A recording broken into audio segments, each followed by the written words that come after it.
और अगर वो अपने ग्राउंड्स को साबित कर पाए तो कोर्ट के द्वारा डिक्री पास कर दी जाती है उनके फेवर में।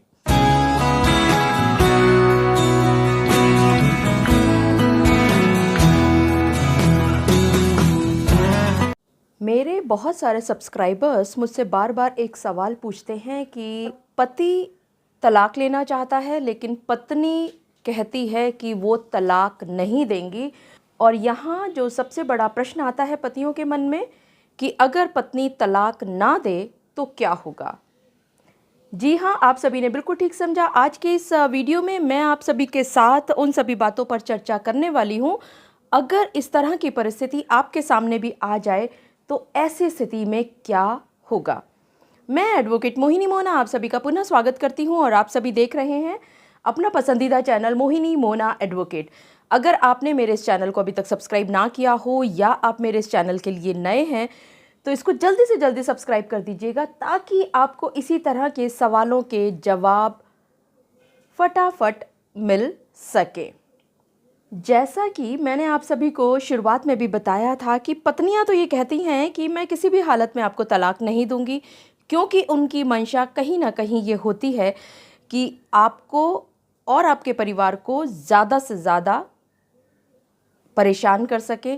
लेकिन हाँ, यहाँ ये भी आप सभी को याद रखने की बात है कि मैं ये उन सभी पत्नियों के खिलाफ कह रही हूँ जिन पत्नियों ने झूठे केस बिना किसी बिनाह के अपने पतियों के ऊपर सिर्फ परेशान करने की नियत से, सिर्फ प्रेशर बिल्टअप करने की नियत से कर रखे हैं।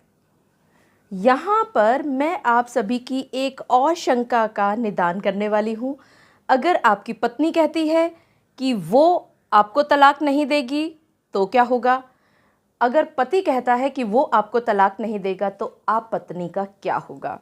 यहाँ आपको अपने दिमाग में ये बिठा लेना होगा कि ना तो पति तलाक देता है ना पत्नी तलाक देती है, बल्कि आप कोर्ट के अंदर कुछ ग्राउंड्स के हिसाब से तलाक का केस दायर करते हैं और अगर आप अपना केस में जो भी ग्राउंड्स आपने लिए हैं उनको साबित कर पाते हैं तो आपको कोर्ट तलाक दे दिया करती है, डिक्री पास कर देती है आपके फेवर में। ठीक इसी तरह का एक मुकदमा सुप्रीम कोर्ट के सामने आया। केस के टाइटल है ऋषिकेश शर्मा वर्सेस सरोज शर्मा। इस केस में भी बिल्कुल इसी तरह की बातचीत हुई थी। पत्नी ने बिल्कुल साफ साफ मना कर दिया था कि वो इस पति को तलाक नहीं देंगी, जबकि पति अपनी पत्नी की उत्पीड़न से परेशान होकर के उन्होंने कोर्ट के अंदर केस दायर कर दिया। आइए समझते हैं आखिर ये केस क्या था। इस पति और पत्नी की शादी सन 1972 में हुई। 3 साल के बाद इनको एक छोटी सी प्यारी सी गुड़िया इनके परिवार में आई 1975 में। इनके बीच में धीरे धीरे कुछ वाद विवाद उत्पन्न होने लगे और आखिरकार सन 1981 यानी 1981 में इनकी पत्नी ने इनसे अलग रहना शुरू कर दिया और अलग रहने के बाद इन्होंने जॉब भी करनी शुरू कर दी।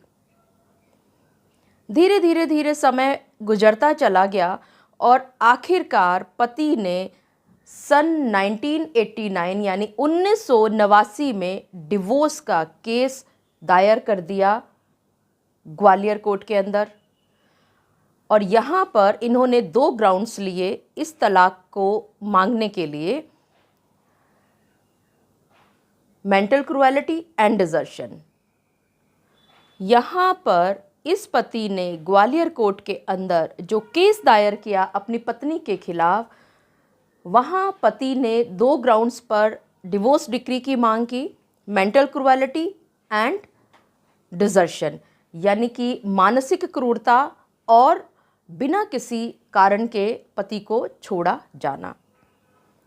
ग्वालियर कोर्ट के द्वारा ये केस डिसमिस कर दिया गया। ये केस डिसमिस करने के बाद पति हाई कोर्ट पहुँचे और हाई कोर्ट में भी पति के द्वारा की गई अपील को डिसमिस कर दिया गया और आखिरकार ये पति पहुँचे सुप्रीम कोर्ट में। यहाँ पर सुप्रीम कोर्ट में एक अजीब सी बात हुई। पत्नी ने आकर के कह दिया कि अब वो अपने पति के साथ रहना चाहती हैं। सुप्रीम कोर्ट ने पुरानी सारी जो केस थी उसको स्टडी किया और आखिरकार ये माना कि ये दोनों परिवार 1981 से ये और सुप्रीम कोर्ट ने ये कहा कि ये दोनों पक्ष 1981 यानी कि 1981 से अलग रह रहे हैं।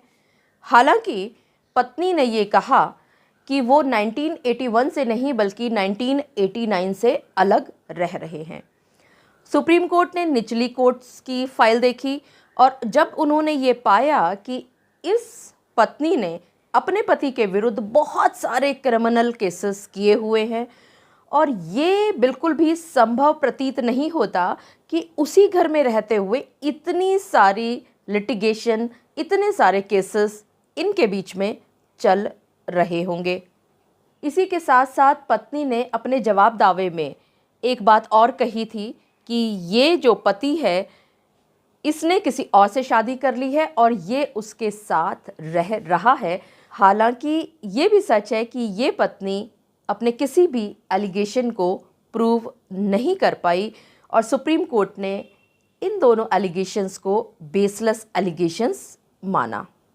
सुप्रीम कोर्ट में जब बहस चल रही थी तो उस समय पति ने एक ऑफ़र दिया कि अगर पत्नी चाहें तो उनको एक मुश्त राशि एलिमनी के नाम पर दी जा सकती है। पत्नी ने यहाँ पर उस राशि को लेने से मना कर दिया और साथ ही कहा कि वो इस पति के साथ रहना चाहती हैं। यहाँ सुप्रीम कोर्ट ने ये कहा कि इस स्टेज पर जबकि इनके बीच में इतना सारा विवाद हो चुका है, इनके बीच में इतने सारे लिटिगेशंस हो चुके हैं, पत्नी ने इतनी सारी क्रिमिनल कंप्लेंट्स कर दी हैं और वो 1981 से अलग रह रही हैं अपने पति से बिना किसी जस्टिफाइबल कॉज और रीज़न के, यानी कि बिना किसी कारण के वो अपने पति को छोड़ करके अलग रह रही हैं। 1981 से वो अलग जॉब भी कर रही हैं और साथ ही साथ उन्होंने अपने पति के ऊपर आधारहीन लांछन भी लगाए। इन सब बातों को देखते हुए आखिरकार कोर्ट ने सुप्रीम कोर्ट में की गई अपील को अलाउ कर दिया और पति के फेवर में फैसला सुनाते हुए डिसॉल्यूशन ऑफ मैरिज की डिक्री पास कर दी। मुझे पूरा विश्वास है कि आपको आज के इस वीडियो के माध्यम से अच्छी तरह से मालूमात हो गई होगी कि ना तो पति तलाक देने की स्थिति में रहता है और न ही पत्नी तलाक देने की स्थिति में रहती है, बल्कि ये दोनों कोर्ट के अंदर तलाक मांगने के लिए दूसरे पक्ष से किसी ग्राउंड पर केस दायर करते हैं और अगर वो अपने ग्राउंड्स को साबित कर पाए तो कोर्ट के द्वारा डिक्री पास कर दी जाती है उनके फेवर में। मुझे पूरा विश्वास है कि आप सभी को मेरा आज का वीडियो भी बहुत अच्छा लगा होगा। अगर आपको मेरा आज का वीडियो भी अच्छा लगा तो इसको लाइक, शेयर और कमेंट करना ना भूलिएगा। और हाँ, अगर आप मेरे इस चैनल के लिए नए हैं तो इसको जल्दी से जल्दी सब्सक्राइब कर दीजिएगा ताकि आपको इसी तरह के लीगल इन्फॉर्मेटिव वीडियोज़ की नोटिफिकेशन सबसे पहले मिल सके। अपना और अपने परिवार का बहुत अच्छी तरह से ध्यान रखिएगा। Thank you, take care, bye bye.